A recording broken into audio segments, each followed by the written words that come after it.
মুসলমান ভাই বাবাজিরা, আপনার এভাবে চলতে লেগেছে। আর চলতে চলতে চলতে চলতে বাবাজি আপনার কি দেখতেছে, ওই রাস্তার পাশে আপনার জায়গা জায়গায় আপনার উটগুলো যেন বার হয়ে আছে, উট বার হয়ে রয়েছে, উটগুলো আপনার তাকিয়ে আছে বাবাজি। উটগুলো আপনার বসে বসে হয়েছে। এবার যে উটগুলো লড়তে পারছিল না, যে উটগুলো উঠতে পারছিল না, আমার নবী গেল। আর যাওয়ার পরে সেই উটটা আমার নবীর আপনার পায়ে বসা দিল, হাতে চুমু দিল। আমার নবী আপনার কি যেন করে দম করে দিল, উট ঠিক হয়ে গেল। যত উট ছিল সমস্ত উটগুলোকে ঠিক করে দিল। যাওয়ার পর আমার নবী মাইসারাকে বলছে, মাইসারা তুমি বুঝতে পারলে আমি কেন এই রাস্তা দিয়ে এসেছিলাম? বেড়াদার সব উট ঠিক হয়ে গেল, আবার উটগুলো চলে গেল।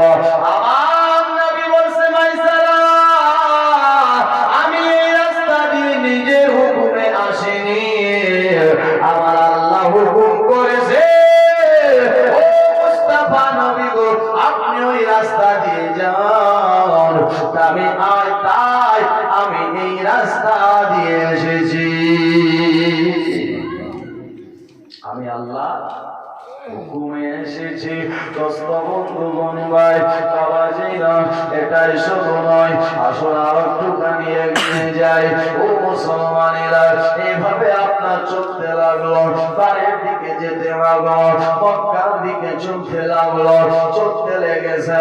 চলতে চলতে চলতে চলতে চলতে মুসলমান এভাবে যাচ্ছে। এবার আপনার মা খাদিজা কিন্তু আপনার ছাদের উপর রয়েছে। আর ছাদের উপর তো আছে বেড়াদার বন্ধুগণ ভাই, কিন্তু ছাদের উপরে একাই নয়, আপনার খাদিজার সেহেলিরা আছে, বান্ধবীরা আছে, সবাই যেন একসাথে কথা বলছে, একসাথে কথা বলছে। দোস্ত বন্ধুগণ ভাই বাবাজিরা, আপনার আমার নবী মুস্তাফা আপনার কাফলা সহ যাচ্ছে। এদিকে আপনার খাদিজা উপর থেকে আপনার ছাদের পর থেকে দেখছে।